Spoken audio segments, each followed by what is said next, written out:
Uh, is there like a warm up that you're doing to kind of get back into the swing of things, Chelsea? Like, is there voice exercises, any of that fun stuff? No, I feel like if Mhm. I think about it too much, I'll get the yips. So gotta Yeah. just. You know, it's funny to think about it this way, but there is like a muscle memory for this. It's I don't know, like Joe and I have been trying to keep our podcast presence or mic presence or whatever, and it's a thing. Like we talk Yes. differently behind the mic. Do you notice that? 100%. Mhm. Actually, since we sat down, we've been chatting here. I've caught myself a couple of times and just, who is this person?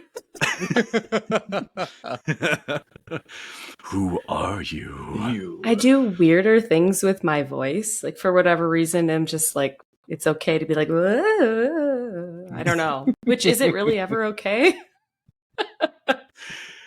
Oh my god, it's awesome to have you back because we obviously love the original trio, and it's good to have you back. And for those of you who aren't familiar, Chelsea was formerly a host of this show, and we bring her back for special occasions and forgotten video games, as it were. Yeah. Little 'Cause gems that need to be revisited. I still can't believe that Little Big Planet is considered a forgotten game, but here we are 15 years later, and who's actually talking about it anymore? Yeah. Just it's me just... for a little bit after Joe asked Yeah. me if I wanted to do the show. It's one of those things that is really weird in that, like, it is a game that had every like ounce of it lived up to the hype that was behind it, and then suddenly it was just gone, Yeah. never to come back. I think it was one of those where it blew people away almost in the beginning too, because it was just a little bit different and it was really showcasing what that council of the time could do. And it was one where you could grab your friends and either complete a goal together or destroy each other miserably over and over and over again as you cackle. These things And then never happened. Not- No, never happened with any of the hosts on the show. no. No. Well, and then there's the times when that one person just doesn't quite know how to complete the puzzle, and so you're trying your hardest to educate them on what to do next, and it just doesn't work.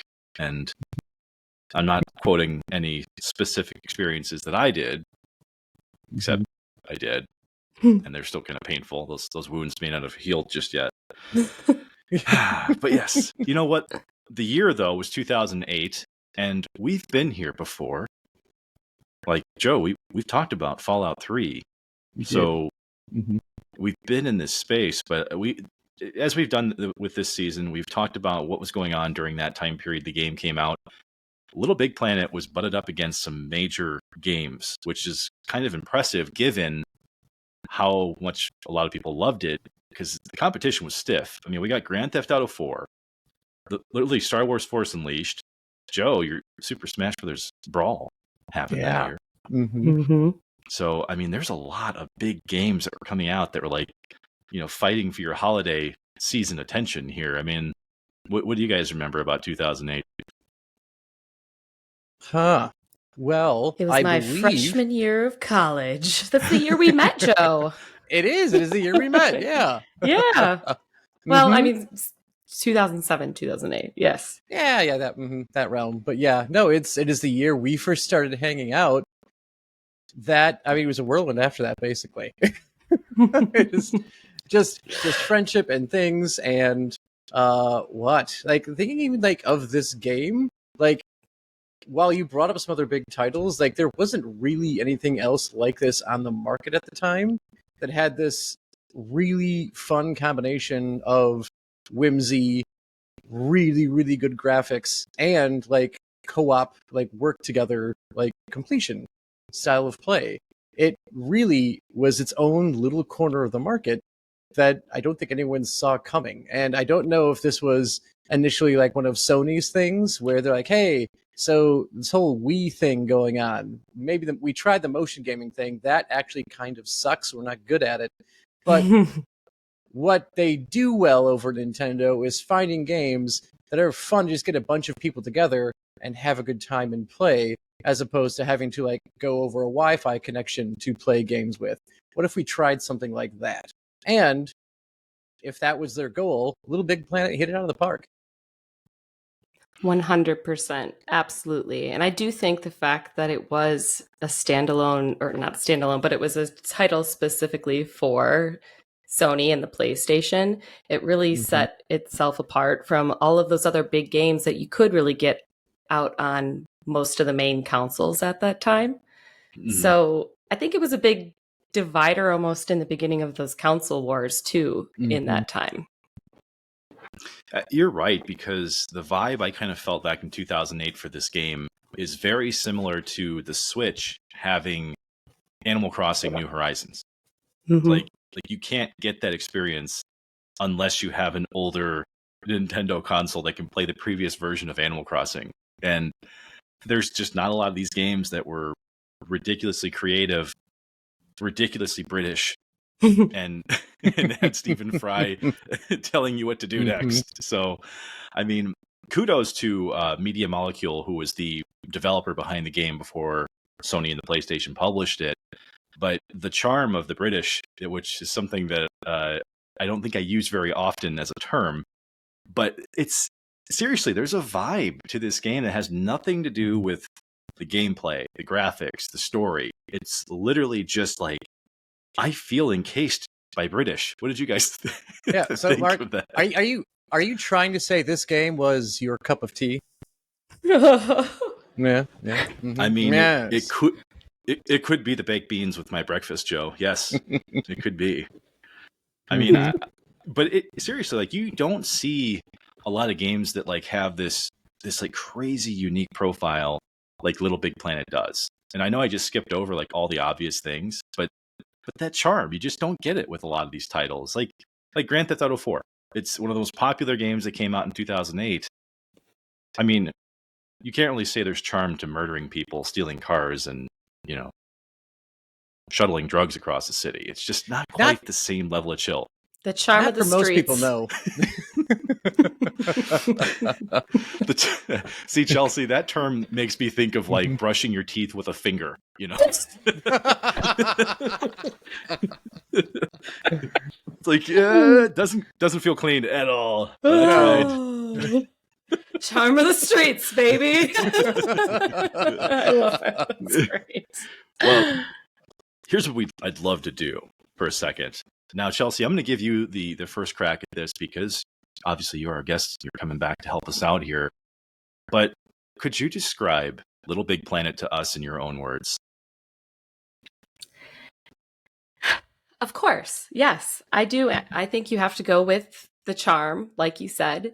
It's something that's so charming and so lovely, and it's soft and plushy and bright, and the sounds, it feels like you're skipping through a meadow.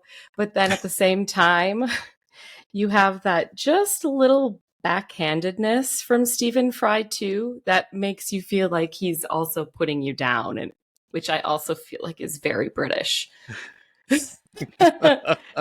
So, right, to me, it is just, it's whimsy. It's a juxtaposition to everything looking soft and smiley to then there being all these real risks and dangers. And it's even better because you're doing it with your friends. And I think to me, the thing that really nailed that and made it a success was the physics in that game. What you were able to do, what you were able to grab onto, who you were able to grab onto, and accidentally pull them to their death along with you. Accidentally. Sometimes you'd be fine, but other times you'd kill, your companions, and then you just start all over again. And generally it either mostly ended in fits of laughter, I think. Because there were so many ways to die. Yeah. Yeah. Not all of which are theatrical, but like you mentioned, there have been times when two friends just happen to occupy the same space in the air at the same time. And yes, you both fall to your deaths together. But yeah, at least you do it with a friend. You're right. Yes. Joe, what about Sometimes you? it's falling. Yeah. Sometimes it's falling. Sometimes it's being squished. But no matter how you go out, you do tend to laugh at it. And then sometimes you're having so good of a time laughing at your own demise that you end up without realizing you've respawned and you just do it again in succession. It's just a good time no matter what's happening to you. But again, part of the charm of this game is who you are, and that is the sack. I knew As you you were can going see, to get Sackboy. right Yeah. here. Sackboy! We have Sackboy, because you can see, he is adorable. He's pretty simple in design, and he is basically an open or a fresh palette for you, because throughout the game, you can unlock different things to decorate your sack with.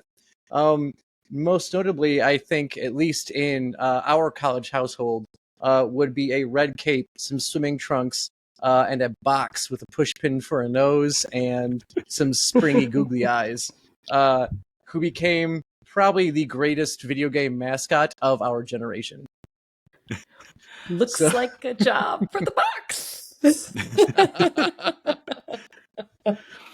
See, You just... Mhm. that With that level of like customization, you just get attached to your own character so much that you love playing the game almost no matter what's going on, because any level of frustration you have over not being able to complete a level, at least you're doing it with a little buddy that you made entirely 100% your own. and that's like the potential of Little Big Planet. Like, because when I was playing it, yes, I was like hounding the PlayStation Store looking for the next customizable thing I could throw on my Sackboy. But but at the same time, it was like there's people making things, because there's a very rich Little Big Planet community that's customizing and doing all kinds of stuff. And Joe, I was actually going to say the same thing you just mentioned, that to me, yes, it was like Sackboy was me. Like, they managed to squeeze an overweight Filipino man into a tiny little, burlap sack dude. Yeah. God, his hairline's like mine. So it's like, yeah, man, I love that dude. And so I think for me, it was like that level of like adorable for me was really kind of reprogramming my own mind, because all these other hyper violent games that we're playing in the same time frame, Yeah. it's like you can kick your feet up a little bit.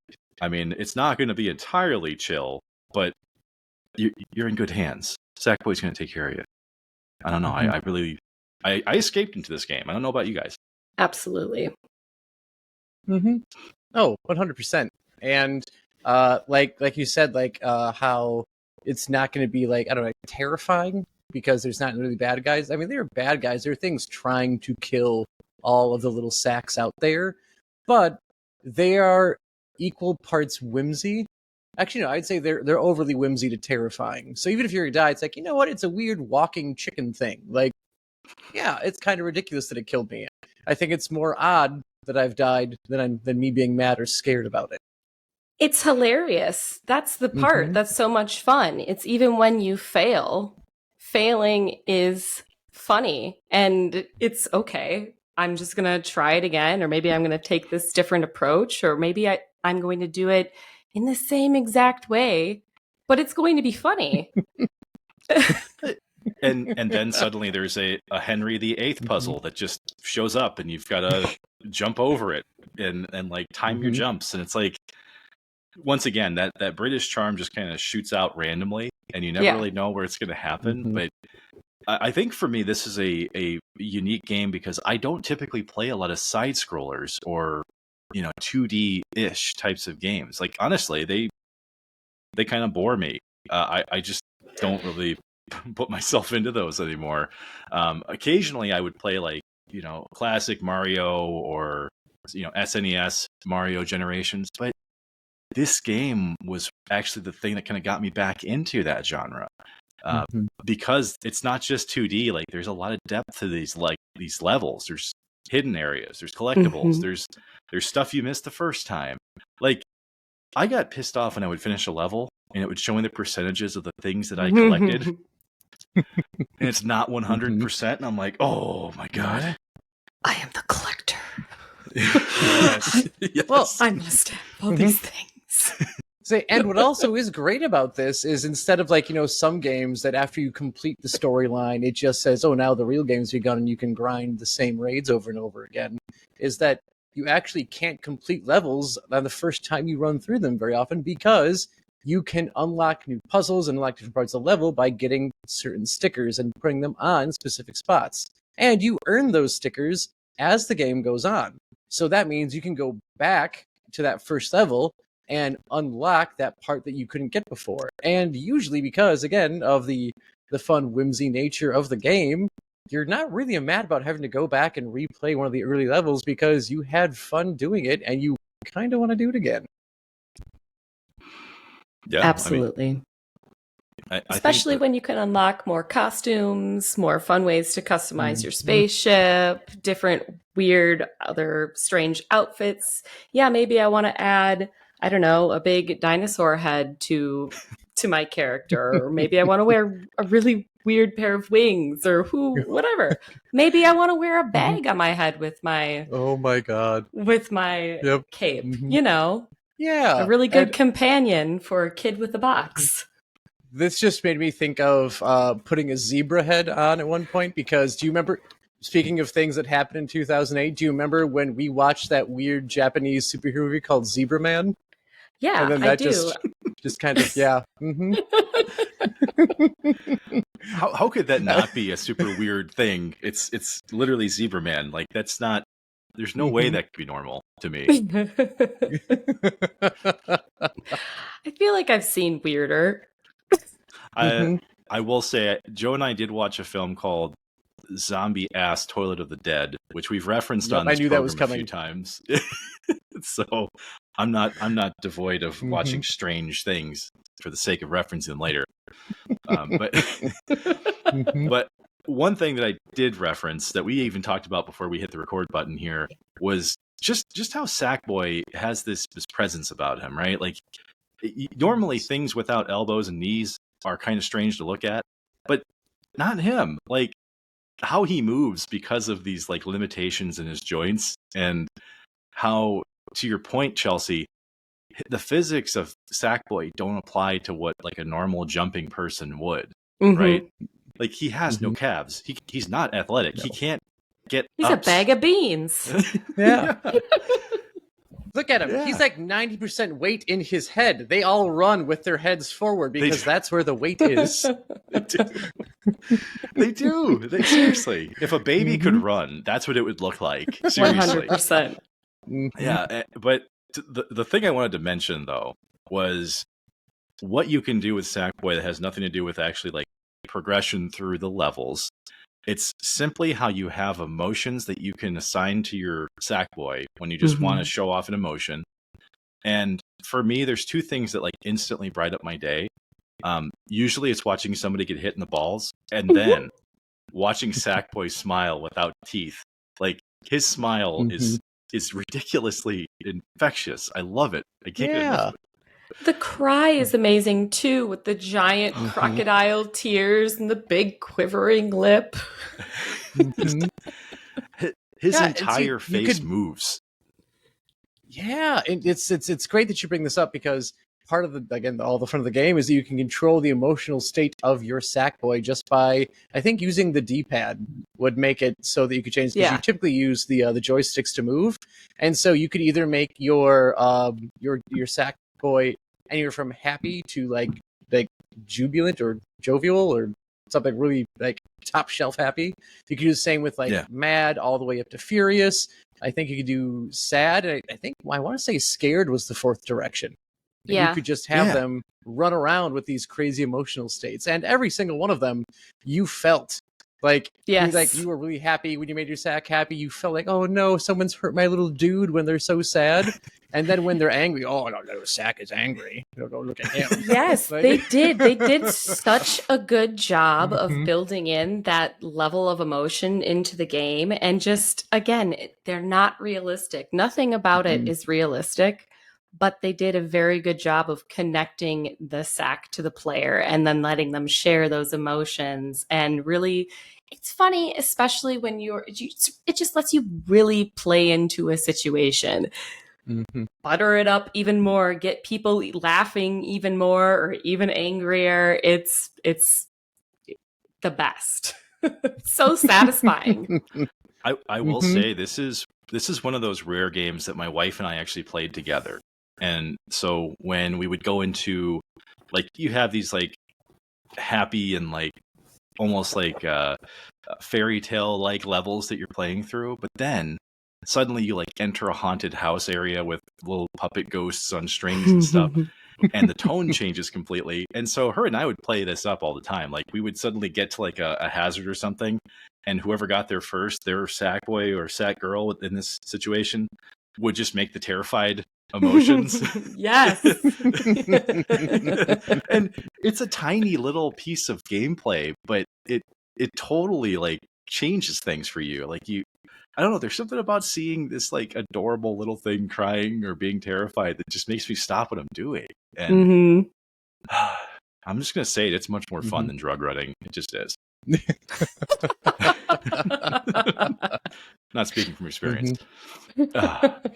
Maybe we could say like video game drug running or virtual drug running. Virtual car stealing. Yes. Better than those things. Exactly. I think so. The one thing that did come up with this game a lot, and not just within me and the wife playing, but it was like friends that would play it too. Overall, how difficult was this game for both of you, like Chelsea and Joe? Like, how difficult was this game at points for y'all? Not. Yeah. I don't think it was very difficult. I mean, there were definitely challenges sometimes within it that, like, okay, we need to try this a couple of times, or maybe we like, okay, everyone, like, let's get serious now. I'm sick of this. I don't want to die on spikes anymore. We're going to do this one last time. And we're going to move on. So no grabbing people. We have to make these jumps. Platform or get out. Yeah, like I think like the game is as difficult as you want it to be. So if you want to just get through the game, it is easy. It is not hard at all. Anyone's going to be able to do it, and it'll be a fun time in the process. But they do afford you or give you opportunities to complete like more challenging things. So like Chelsea said, like we're all gonna make this jump because there's a different part of the level that we haven't gotten to yet, and we don't need to do it to beat the game, but god damn it, what's up there? So we have to try and figure out what's going on. So you can choose to basically challenge yourself as you go, or just enjoy the whimsies you get through the game. Yeah, which I agree with too. Like for me, I actually considered it somewhat challenging if you're trying to do teamwork. I mean, just like any college project, there's like the one guy with a 3-foot long beard, and someone dressed up as a samurai, and you just don't know how you're going to figure it out. But that was usually where the game got difficult for me. It was like, yep, I have to rely on somebody else to hit a jump or grab onto something, or be where they're supposed to be. And yeah, and you can't trust a guy walking around a quilt year round in Wisconsin. Like, who's beating a game with that guy? No, absolutely not. But that was universal for me. Like, it didn't matter which game I was playing, whether it was the first, second, or third version of this. But like, particularly with this one, I think this was the game I spent the most amount of time with. And it wasn't just because of the story. It was also because of what Chelsea mentioned with your pad, where you can customize this little, it's like a shoebox that's at the top of a room on, in a real world or whatever. And that's where I spent hours just putting stickers and like implanting things into the pad that weren't there before and turning it into me. I have to ask, what went into your pads? Like, what did you guys actually design your pad to look like? So I feel like it changed constantly. Constantly. Yeah. I think for you it did. Yeah, mean, I could. Mine absolutely changed all the time. Or playing with my husband and I, it would be like, okay, this half is yours and this half is mine. And so you get to decorate that half and I get to decorate this half. But otherwise, yeah, it changed all the time. You'd get something new and then I would want to go and see what it is. And it's just this giant head of something or something else that's really cute and adorable. And I want to put that all over the place now. Yeah, it definitely, it played into my short attention span for sure. It was great for me. Little dopamine hits everywhere. Well, so that's actually like crazy accurate for me because if it was collecting something, yes, I'm addicted to doing that. But then there was the PlayStation Store, which back in like the early to like mid 2010s, the PlayStation Store for me was like this mythical area because I still had to go buy the scratch off cards to input a code to put funds in. I wasn't using a credit card yet. Which just feels weird to say that about myself. But yes, I was not. I didn't trust myself with a credit card. And so like the concept of going out and buying the card, bringing it home, and then going to buy the stuff, that was actually like an experience into itself for me. And so buying things for my games like that was kind of unheard of, especially when I had to tell the people I was dating and in relationships with that, yes, I'm putting real money into a video game world. Doesn't Kratos look awesome? Oh my God, yes. Oh God, the amount of customization possible with Sackboy just because of tie-ins alone was everything to me. Like the majority of the time, my Sackboy was dressed up like Ezio Auditore da Firenze. Because of course he would be. But every now and again, he was a Ghostbuster. Occasionally, he was Kratos, like you mentioned. Yeah, I mean, he looked great no matter what he was doing. Sony did great with the lights there. They really did a good job. I think mine was Nathan Drake for quite a while. Cute. Why am I not shocked? Why am I not shocked? Isn't it funny though? It's like Nathan Drake and Kratos and all of these characters that are like super tough and really like rugged, and then on the sack it's just like they're just the cutest little Kratos there ever was. You're just the cutest little god of war. You go out there and you kill all the gods you can, little guy. You have a good time. You do it. I believe in you. Kill him dead. But be back home before the lights turn on, okay, honey? You go ahead and make your face angry. Let know you mean business. You go. Get him. You come cry to me if you have a hard time. Well, this is the part of the program where I wouldn't say it's a hard time, but we do have to start giving some ratings out to this game as it's part of our retro review. And Chelsea, we're going to give you first crack as we begin to give out some points here.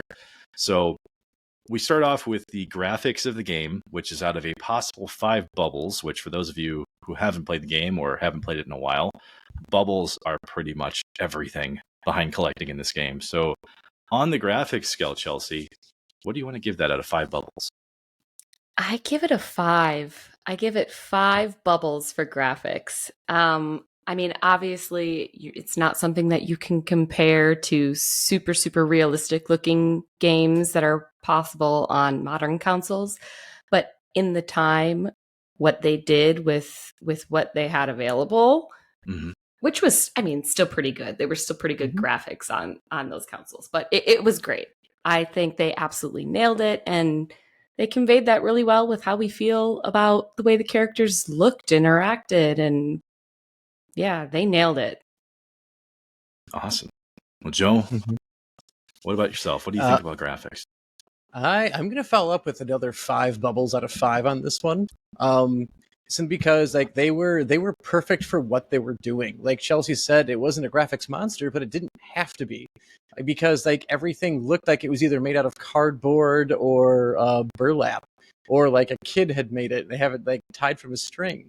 So it didn't need to be a graphics monster, but because the PlayStation 3 was capable of putting out really good graphics for its time, it looked all crisp and looked well. And you had simple enough cinematics that it transitioned seamlessly from the stuff that you would see in a trailer to what you were playing with. So Mhm. because of that, like it was just constant, like good presentation, and it fit the vibe that the game was trying to get. So were there like, more graphic rich games out there? Absolutely. But that's what they needed to be, and this game didn't need that. So therefore, 5 out of 5 bubbles for me. Fantastic. I mean, I'm not going to go against the grain here because I agree with the same concepts, right?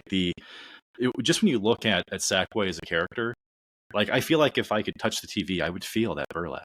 I would Yes. feel the chords of that thread. Like it. Joe keeps.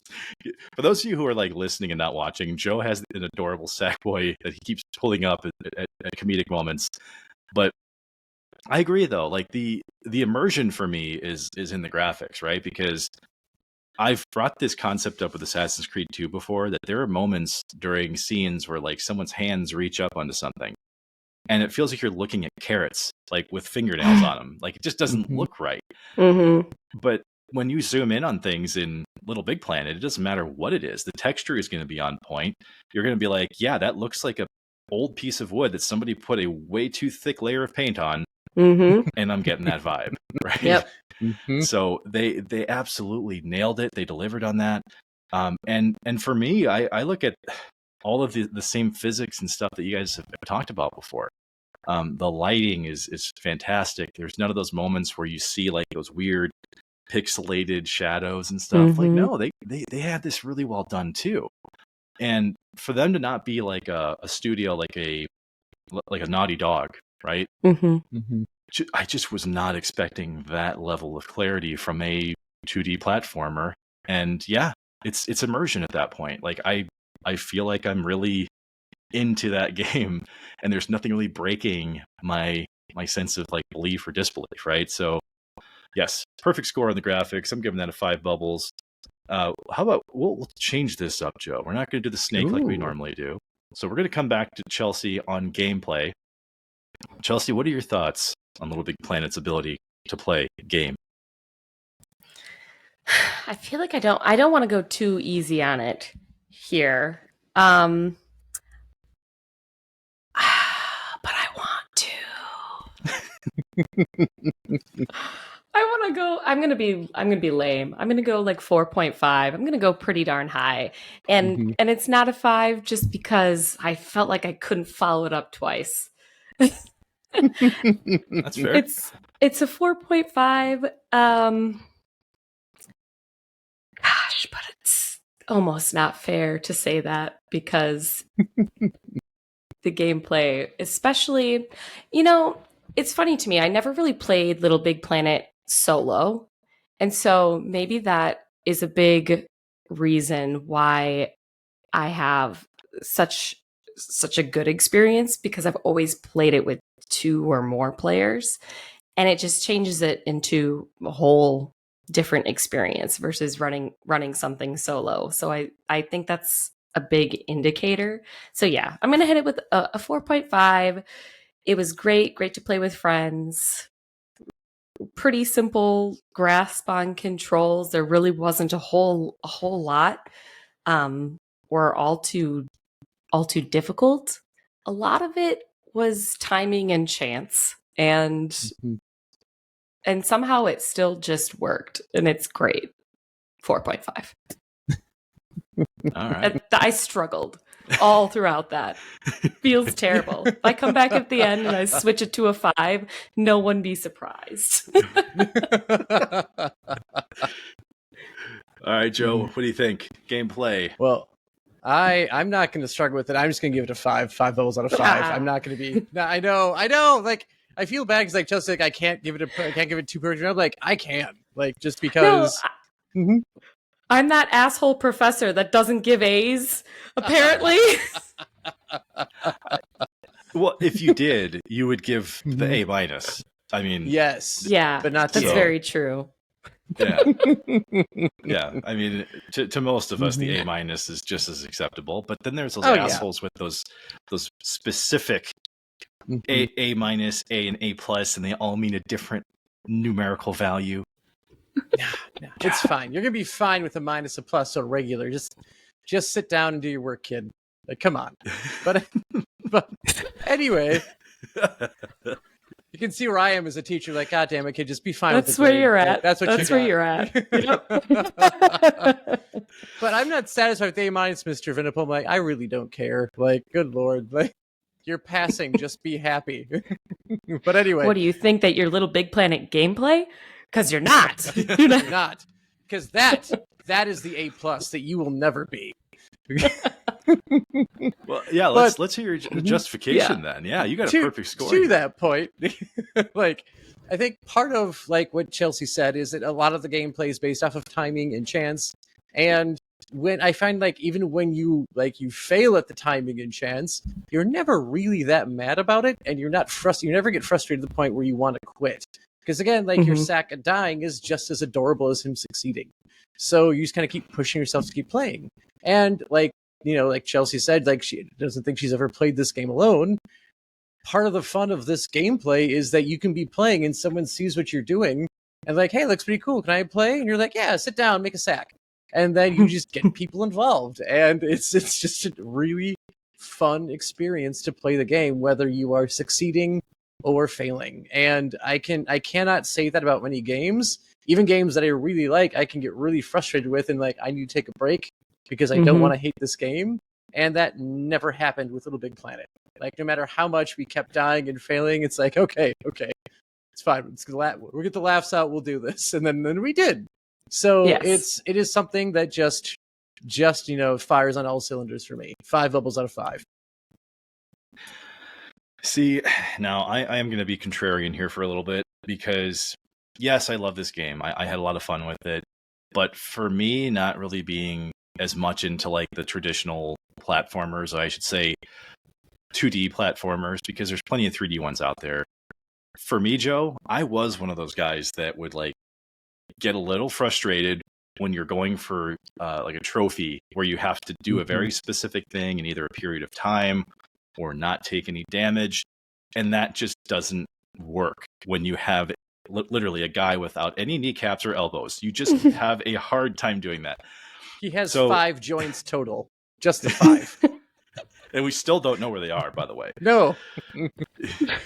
Guessing one's a jaw, but still, like, it's so for like that's the only thing that I would say is a little bit of a drawback for me, is that I'm used to games where I feel like I have control of my own destiny, and sometimes with that little Sack and just his inability to have ups, like it's hard. It's hard. Sometimes the gameplay struggles because of that. You're like, oh my god, I got to try this jump like 10 times. Yes, the majority of the time it's satisfying to get through it. But for me, when it's like, oh man, I mistimed my jump by like 0.1 seconds and I'm fucked again for the 15th time. That's not always fun to me. So yeah, die and repeat, not always a pathway to success. But even then, I'm still going to give it a 4 out of 5 because it is still enjoyable, like we mentioned. As far as gameplay goes, there's enough differences in the designs of levels and things that you have to do where it doesn't feel like you're doing the same thing, like a fetch quest or, you know, follow this person and then pickpocket them because, you know, you need to follow someone for a year before you steal something off of them. Like, it's not like that. So, I would say it's still pretty high marks, but not a perfect score. But on the replay value, Chelsea, would this game keep you coming back for more? I want to play it right now. 5. Let's go. Bam. Very decisive this time around. No struggle. Yep. No struggle at all. It's a 5. I would play it right now. Hey, screw this podcast. Let's go play. Well, okay. But is it just the concept of being able to play with friends and, you know, doing these mutual things together, or is it any of the other aspects of the game that existed, like the communities and being able to find custom content? Like what kept bringing you back? It absolutely was a community thing. It was a playing with friends. It was one of those like, what do you think we should do? Well, I know, you know, like looks like a Jack for the box, you know? I mean, it's just one of those things. And before you know it, you've blown a couple of hours and you've maybe laughed until you cried a couple of times. I have actual memories of my face hurting or like having to hold like my stomach, I'm laughing so hard. And it's not one person, but it's it's everyone that's playing. You're just dying. And it's hilarious. I mean, yeah. So replayable. The levels were great. They were beautiful. There's some that I'm thinking about right now that I just want to see. I want to walk right into a disco level and have that music, like, and just the lights and everything. I want it. Yeah. All right, Joe. Well, what do you think on the replay value metric? I'm keeping my 5 bubbles going with this one, just because it's a game that, like, I can honestly say, like, it's designed to be replayed in, like, every aspect of it. Again, like how we said before, how, like, you'll play through a level, but you can't quite complete it because you need to get something else that you'll earn in a different level and have to come back and do it. So just getting through the story has a lot of replay to it. And then when you find that that's done, or that maybe you just kind of feel like you're done with it, there's a whole online community of where people have made custom levels, and with the just endless amount of creative possibilities that lie in that, like, you can just keep going as much as you want, keep coming back.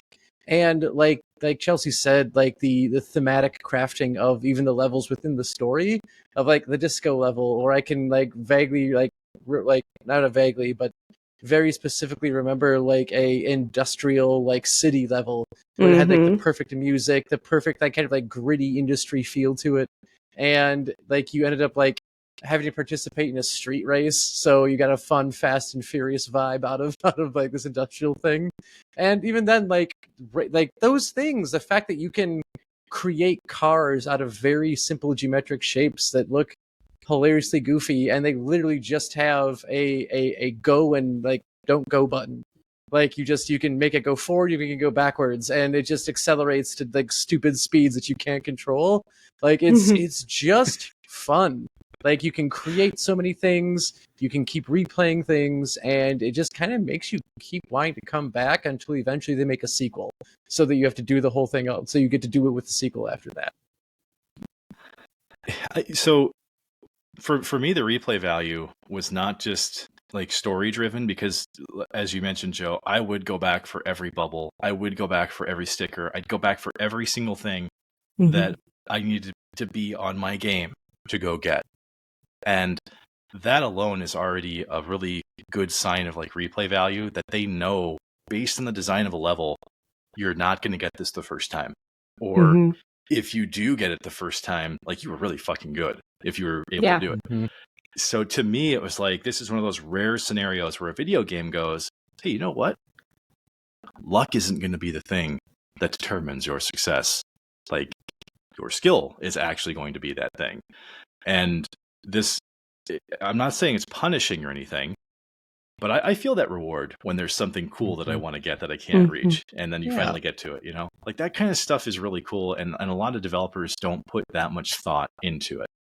So they really did here. But the replay value, as I mentioned, I would just sit in my little pad and just design stuff, put stuff in there, you know, admire it, let Sackboy do his little bouncing back and forth smile and just geek out.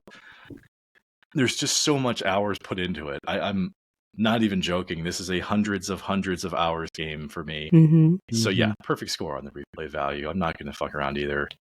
but the last metric we have, and this is a metric that has killed some games, but made others one of the top rated of all time. It is the music of the game. And Chelsea, what do you want to say about the music of Little Big Planet? It's a 5. It's another 5. I think I've already talked about the music a little bit, and really how much it does make the game. It sets the stage. It is a total vibe. It lets you know how you should be feeling in that time, whether it be like excited or scared or really amped up. It does a great job of just continuing to nail the emotion and really the whole feel of being in that game. Joe, what about you? And like, who doesn't love Mozart, right? Yeah. Some new age Mozart stuff. I'm here for it. Yeah, I was gonna say like few things have ever made me remember like a fifth of Beethoven quite like this game. Is it Beethoven? Do I not mhm. know my classical artists very well? Shame on me. There's Yeah. gonna be some audio file out there that Yeah. wants my head. Yep. And he's like, "Yeah, you already said it, and you can't take it back." Oh, God. Oh my god. I got jokes Damn all it. night, everyone. I guess how long have you been waiting for that one? Whew. Years, literal years. No one ever does Mozart setups, like black setups. No. What happened? Wow. I've had that thing cooking for like a decade. But anyway, yeah, no, like Chelsea said, like the music is just absolutely perfect in this game.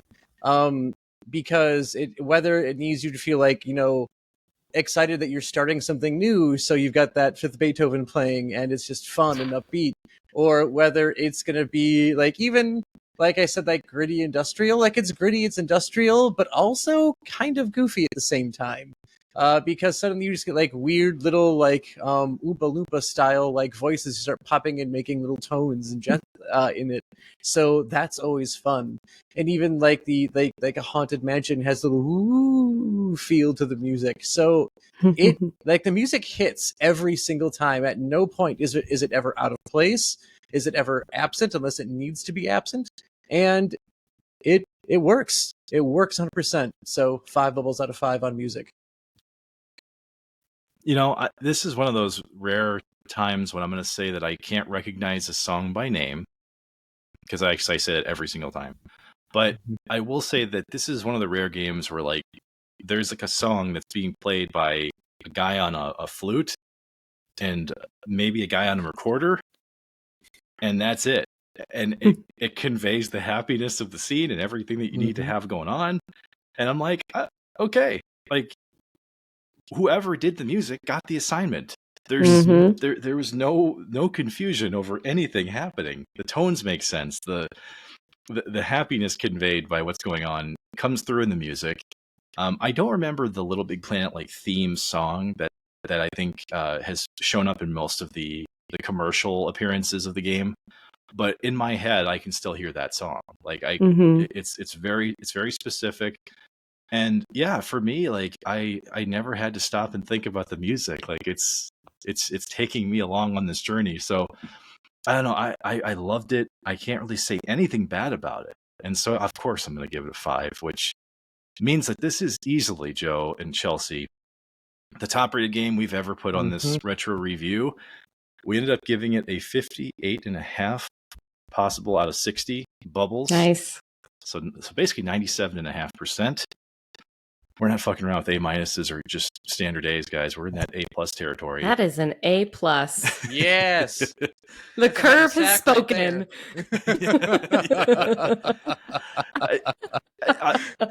Seriously, I'm not shocked at all, because Chelsea, to mirror your statements about this was like a crowning achievement for the PS3. There's a reason why Sackboy appeared on like every piece of like the PlayStation 3's marketing and the campaigns that went along with it. And I mean, it's crazy to think that we're not really talking about it anymore, except for right now, 15 years later. So I do miss this game a lot, and I want to play it again too. Makes me sad. But yeah, top rated game, dude. This is so basically, actually, no, I do take that back. We matched it. It matches GoldenEye 007. That's the only game that okay. got 97. I mean, but come on. Yeah. I was gonna say we either love jointless creatures or we love shooting people. Everything. Yeah. And Pierce Brosnan. That's the spectrum right there. That's what it is. But with the review out of the way, that means we do have to say goodbye. And with that, we do want to thank you for listening to Digital Dissection. As always, we appreciate all that the Dissection crew does for us week after week. Your support really does go a long way. And if you happen to stumble upon today's episode by accident, if you could go ahead, like, subscribe, and maybe even write a review for us, it would really mean a lot to the show. We also love hearing from you, so feel free to message us over at digitaldissectionpodcasts@gmail.com. We welcome your ideas for future shows and, well, anything you'd like to discuss. And until next time, keep on dissecting. That's right. Boom. Yeah. Right Can I there. just throw it in there at the end? And Yep. Mm-hmm. That'll do it.